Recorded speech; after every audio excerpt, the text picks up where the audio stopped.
Hi, I'm Julie Patterson. And I'm Paul Poteet. Are you ready to play ball on the next Lifestyle Indy? I think so. Let's do it. Well, we're not exactly going to play ball. We're going to follow some folks from the Colts. Some football. Yeah, and they're doing it on Monday, although it's not Monday night. It's during the day on It's Monday. not Monday Night Football. It's Community Monday, and you're going to learn about it. It doesn't involve a field. It involves a house. Yeah, they're going to help build one.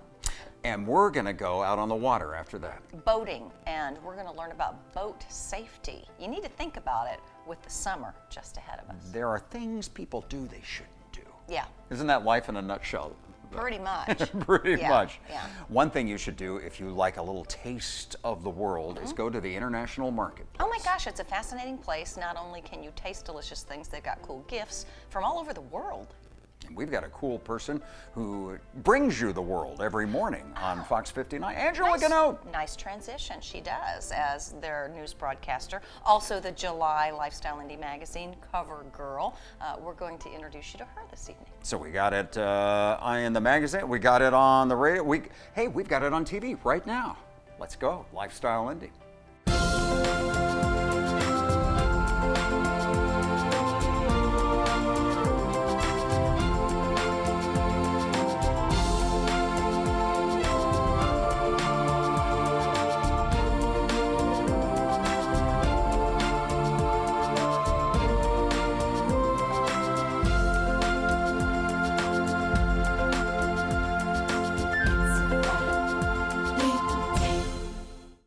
Lifestyle Indy is made possible with support from Westport Homes, dedicated to building homes for every chapter of life, with plans and details that match customer-specific needs and style. Additional funding is provided by Altman, Poindexter, and Wyatt attorneys, serving clients throughout Central Indiana with wills, trusts, and estates, with over 70 years of combined experience. Well, when it comes to the Indianapolis Colts, there's Monday Night Football, but then there's Community Mondays. And tight pants. Well, there's that too. Are you saying that they're helping to build houses while wearing uncomfortable clothing? No, not at all. Oh, okay. No, they Very have something called Community Mondays where they go out into the community and do these wonderful things. I don't know if you knew that. So we're going to go behind the scenes with the Colts organization so you can see what's going on off the field. All right. With loose-fitting pants.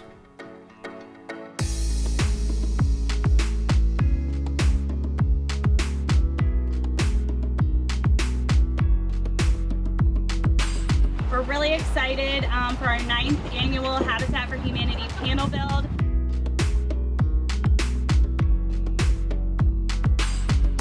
This is Community Monday, I know. Talk to me about some of the other events that you guys do, and tell me how much you enjoy being a part of this with your players. Well, look, I mean, it's a great chance for the organization to get together and give back to the city of Indianapolis.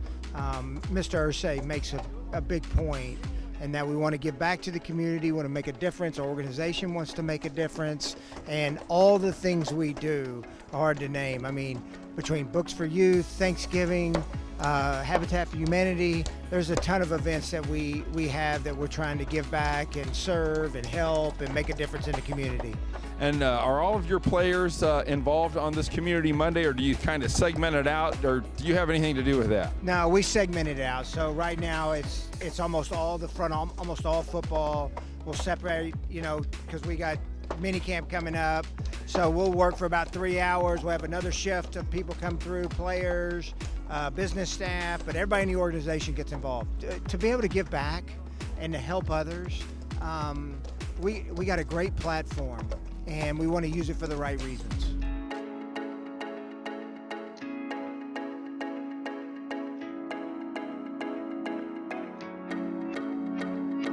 Who are we helping today? We are helping Tiona Lewis and her little boys, BJ and Reggie. So I love Habitat. I think this is a great initiative that we do. This is one of our big initiatives that we're able to do because of Stanley, or with Stanley, really, Stanley Security. But it's just a really cool thing that they're able to help these people kind of get back on their feet and work with them, not only just to give them a home, but educate them on everything that goes into owning a home and the financial piece and upkeep and everything that goes along with it. I just think it's a really amazing thing that they do. We really are going year long. We have no off season in the community department. So really though, during the season, we're helping the players every Monday get out into the community. That's their day off, and that's the day that they choose to give back. So we help get them out and get them engaged in what's going on in Indianapolis, and really kind of allow them to use their platform as well too. So that's one of our big initiatives, as well as the Community Mondays during the season. And obviously we have Habitat for Humanity, Horseshoe Helpings. We give out 2,000 meals around Thanksgiving. We have a lot of holiday efforts that we focus on as well too. So it's really year round for us.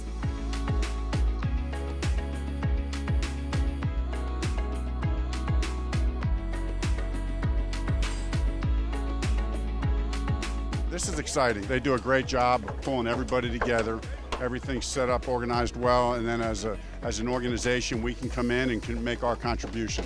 You know, I took a look at you hammering the nails. You did pretty good. Have you ever done construction, or have you actively done construction ever, or helped Habitat at any other time? Well, we helped Habitat before. Done a little construction, not a whole lot. It's been a while. My dad was quite skilled, so I did learn a few tricks along the way, but this is really fun to be a part of. That's good. I know that, you know, being a pastor back in your previous life, it's great that you understand the spirit of giving and stewardship and serving others. Talk to me a little bit about the biggest lesson of serving others and how that lesson translates to the players, and does it help us on Sunday? There's no doubt. I mean, it's just everything we do matters, not just on the field. Our players understand that. They embrace that. This Colts community thing that we do, we really take serious. The Ursays are one of the most generous families that I've ever been around. And so giving back is a part of their fabric, and therefore it's a big part of what we do, and we enjoy doing it. Very good. And then tell me about any of the other projects that you've done with the Colts that have kind of meant something to you, or maybe a personal experience about something that you've done in your past that was really moving to you when it comes back to community involvement. Well, I'll tell you what, I mean, during the season we have what we call Community Mondays, and every Monday is something different, and sometimes there's 1, 2, or 3 projects going on, and as an organization, our players and or coaches, when they can, get out into the community.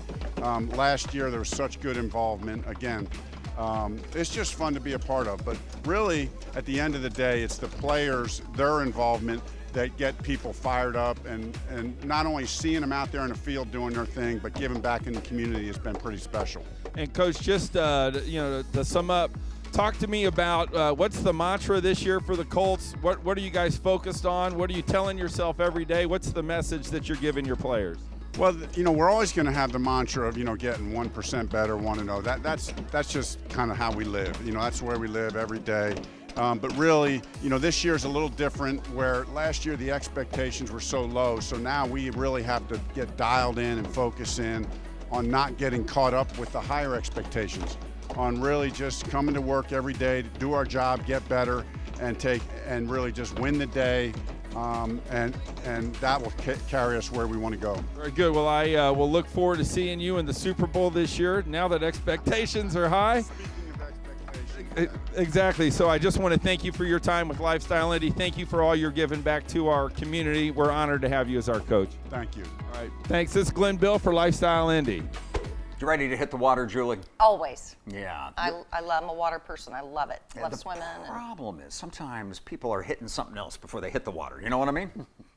Oh, like adult beverages? The sauce, yeah. Well, it's not a good combination, ever. No, and we've got a story about a guy who's seen a few of those problems. Incidents, yeah. Yeah, and he's got some advice. Judge Brian Poindexter is going to explain what you shouldn't be doing out on the water. Yeah, so before you boat and float, watch this segment. We're with Judge Brian Poindexter with the Carmel City Courts. Brian, what will we be talking about today? Well, we're going to talk about safe summer fun, and people are going to be taking to the lakes very soon, and we want to talk about those violations that they should avoid. So we are going to be diving right into it. So tell us and our viewers, what are some of the things that people can avoid? Well, the first trip to the lake is often the one that's the most complicated, or gives people is where they'll make the first mistake. And these are going to be like the top 5 most common violations that can get you a ticket with the Indiana Department of Natural Resources. The first would be, remember, enough life jackets so that there is one life jacket for each adult on the boat. And that's common sense. If there's an accident, you want to have a life jacket. Safety first. Safety is first. Number 2, your boat needs to be registered each and every year. The registration is done through the Indiana Bureau of Motor Vehicles, and each boat should display the registration numbers down the side of the boat and a new tag each year to show that the boat is currently registered. And number 3, just like operating a motor vehicle, when you're out on the lake or you're behind the wheel, you need to be very careful about consuming alcohol. A lot of people might take a cooler with refreshments to the lake, and they might enjoy some refreshments while they're on the lake, but you can actually be arrested for drunken boating in Indiana. Oh, yes. Very good point. So you want to be careful and monitor your consumption. You can actually get a speeding ticket of a sort on the lake. In order to protect our reservoirs and lakes, there is what is known as an idle zone speed, where the boat just enough to move it down the lake safely so that you don't disturb the vegetation along the lake or boats or other things that might be close by. And at night, there's a speed limit. Did you know that? I did, but maybe our viewers don't. Right, so your viewers may not know this. After dark, when you're on the reservoir, your boat needs to have stern lights and bow lights so that people will see your boat moving across the water. But there's a 10-mile-an-hour nighttime speed limit in Indiana on all of our inland lakes. Very nice. And that's a rather common violation for me to see in my court. The next one, and this is the 5th one in the series, if you are going to tow someone behind your boat, either on a tube or on a ski, you have to have an observer. So if you go to the lake with one buddy, you're not going to be towing anybody behind the boat. You have to have a second person that will turn and watch the tuber and watch the skier so that they'll know to tell the driver to stop if the person falls. And so you can circle back and retrieve the tuber or retrieve the skier. Yes, very good point. Those are the top 5 that the Indiana Department of Natural Resources routinely reports that they see most common across the entire state. So what would be some of the ramifications in terms of violations and the impact of that violation to the boater? Well, there's a fair amount of discretion given to the conservation officer or the officer enforcing the law with the Department of Natural Resources. Certainly, they might give you a lecture. They also have the absolute authority to issue a citation ordering you to come into court.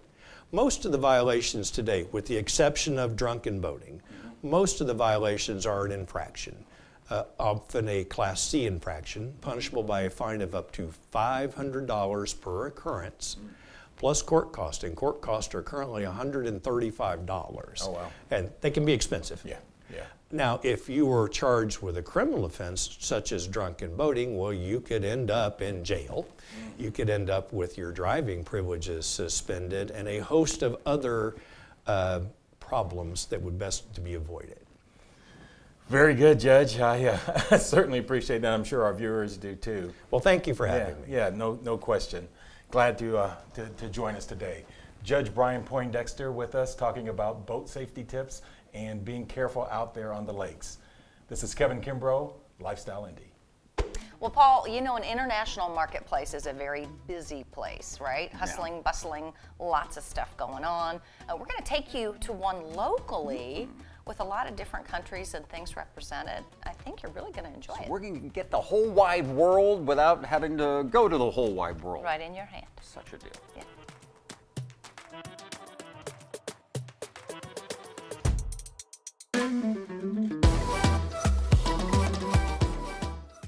Right now we are in the soon-to-be called the Global Village, a place, if you think of the Indianapolis Children's Museum, Disney's Epcot Center, and Convention Center, all with an international flavor. So what exactly is the International Marketplace? So the International Marketplace is located on the west side of Indianapolis, a place where it's now known for its amazing food eateries. It's home to over 150 different languages, some 80 different ethnic restaurants, and about 40 different ethnic markets. So you can travel the world without even leaving the city.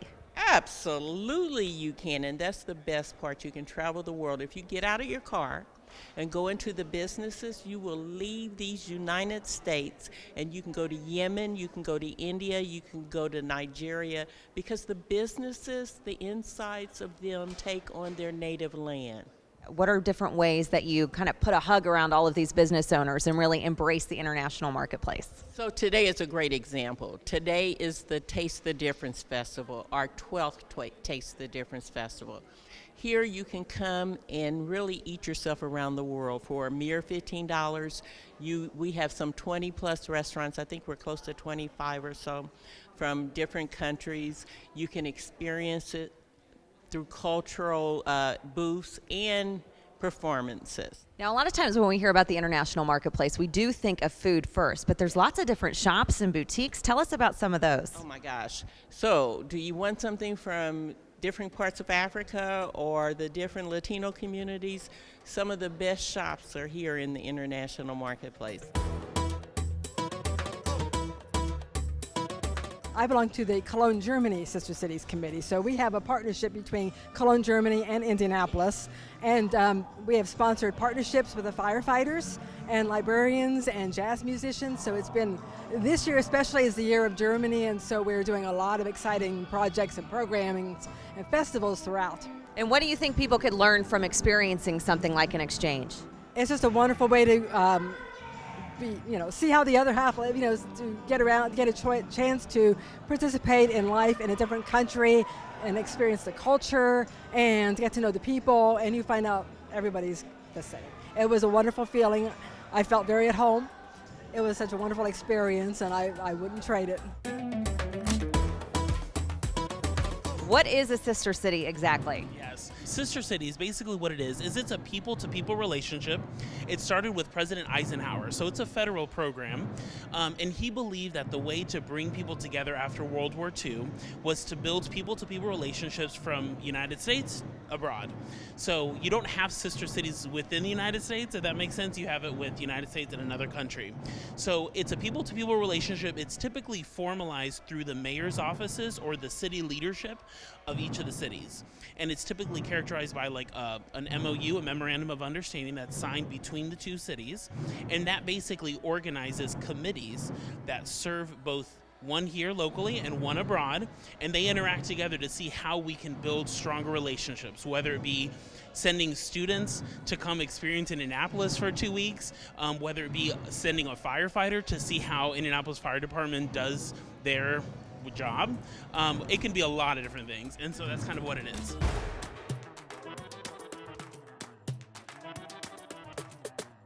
This is more of a traditional costume, right? This isn't something you would wear every day. Definitely not.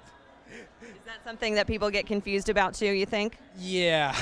People always think like we wear this every single day, but like it's 2018. Now, when I'm ready to go to Taiwan, you ready to take me on a tour? Who's ready to go on a road trip? And tell us about what you're wearing today. Well, this is the traditional clothing of the India. And so it's not worn, just basically now worn only in festivals and places like that. But this is supposed to be a traditional one. And is there any significance with the length or anything, or any of the design? No, just as long as it looks nice. Now we're with Chris St. Paul with another one of our sister cities. Where have we traveled to now? Today we're with Northamptonshire, England. What makes it so special is that we have an incredible synergy with them because of their racing connection. So they have Silverstone Racetrack, which you can see behind us, and that is the Formula One home of the British Grand Prix, and it's because of that racing connection that they're our sister city. And what do you want people to know about the Sister Cities program? Sister Cities is amazing. It helps to connect Indianapolis with the rest of the world. So we have, I believe, 9 sister cities right now. We have 2 more ready to connect with us.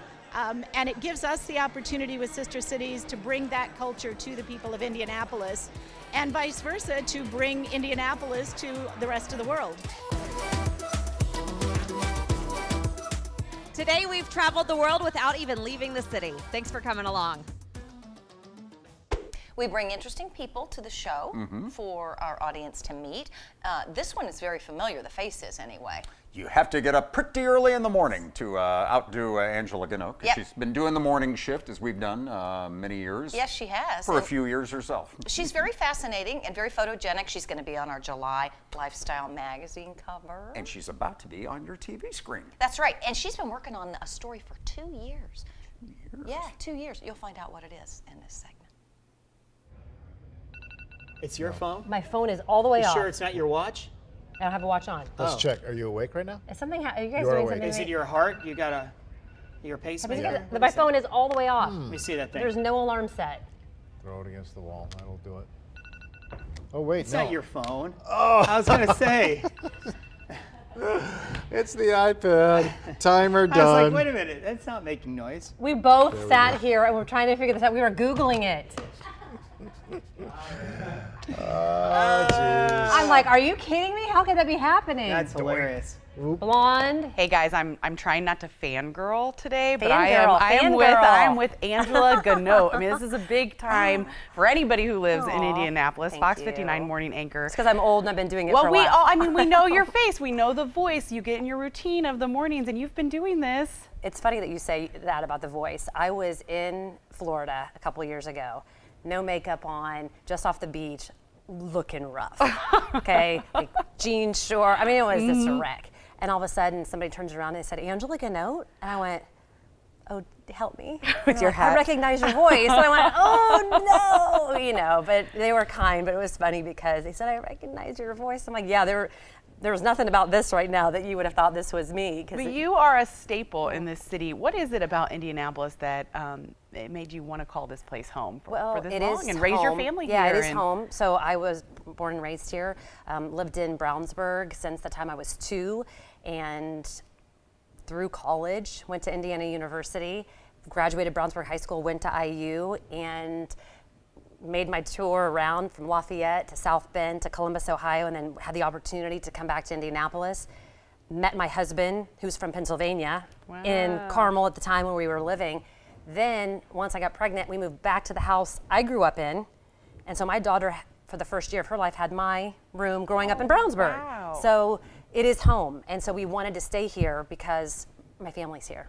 And when you look at the way TV is changing and media is changing, I mean, do you feel lucky to be in this role for this long? I mean, when kind of reflecting, what goes through your mind? I think that obviously I'm blessed to be here, but I believe that we all have a purpose in life, and this is my purpose. There is no question. From the time I was young, I had this strong passion and feeling about right and wrong, justice, and I have always wanted to help give people a voice. That is what I feel like I still do, and I feel like that is the only reason why I still do what I do. It was never, I mean, maybe in the beginning it was cool and thinking, oh my gosh, I'm on TV, or look at this. That faded pretty quickly when you're in this, and you know, because you've done this for a job. It's not as glamorous as it would appear, and the burden and the heaviness of the amount of people that need help and want help, and you want to help.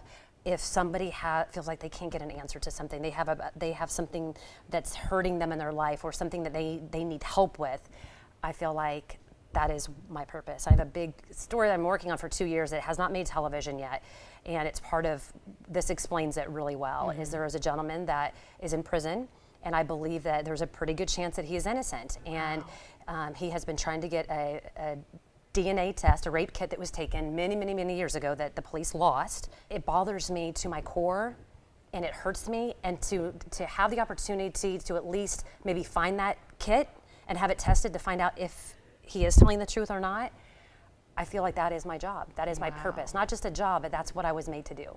Some recent studies show an increase in the disorder. Brings a lot of questions for people. The Centers for Disease Control estimating 1 in 59 children in the United States has autism or is on the spectrum. Wow, I mean, just the real journalism side of what you do. It's a lot of work. What is a normal day like for you? So it used to be that I get up at 2:30 in the morning, and thank goodness I now have the opportunity to sleep until 4, which is awesome. Yeah. So like last night we were in Chicago until 9:30 at volleyball. I don't want to miss anything of my kids, so I have the opportunity then to still be able to sleep and then come in anchor the show from 7 to 10 with Ray and Jim and Britt, and we have a blast and a lot of fun. After the show, typically I'm working on stories. I do a segment on Wednesdays where people will email me, and sometimes they're fun and light, and hey Angela, how do I get help with blank? And I'll get that answer. The deeper dive is what I'm really interested in. You said you're a huge sports fan. What is your favorite kind of sports activity to do here in Indianapolis? You're a spectator? You go to the games? I love everything. So I love IU basketball still, even though we've struggled the last few years. I love Pacers. I love me some Victor Oladipo. I mean, Colts fan. But I'll tell you, I am Ashlyn and Brock's fan. When Brock's pitching on the pitching mound, or he's playing third base, he's in the batter's box, or Ashlyn's libero DS on her volleyball team. And are you the mom just yelling? I mean, are you the mom? Are you the mom? They're like, oh. Yeah, but it's always positive. Yes. It's always positive, but yeah, I am ultra competitive, and I'm a former IU cheerleader. Yeah. Like, how can I just be, I can't be quiet on the side. I remember the first volleyball game I went to, because we had gone from being softball fans and playing softball, and I coached softball, to being a volleyball fan, and I would watch the parents, and I'm like, oh my gosh, are you kidding me? Let's go! Yeah, So I'm a little bit of a crazy fan. I love it. We love the crazy. We love your passion. We love your heart. Thank you so much for sharing it all with us. For now, I'm Amanda Clark with Lifestyle Indy. It's time to go. Closing time. Yeah. As the old song goes. I remember that song. Yeah. God, we're old. It may have been last century or this century. All that matters about time is that you spent about a half an hour of it with us. Yes, and you didn't even get up and go snack. So thank you for that. And come back again soon for another episode of Lifestyle Indy. We'll be here, and we hope you are too. For all things Lifestyle Indy, just visit our website. That's lifestyleindy.com. It connects this TV show with the radio show and the magazine. We've got useful information for people all over central Indiana. And you can follow us on Facebook, Twitter, and Instagram. Pick up Lifestyle Indy magazine at most Kroger stores and libraries. Look for us all over Indy. Listen to Lifestyle Indy Radio Saturday afternoons at 4:30 p.m. on Freedom 95. Lifestyle Indy Radio. Your life, your style. Lifestyle Indy is made possible with support from Westport Homes, dedicated to building homes for every chapter of life, with plans and details that match customer-specific needs and style. Additional funding is provided by Altman, Poindexter, and Wyatt attorneys, serving clients throughout central Indiana with wills, trusts, and estates, with over 70 years of combined experience.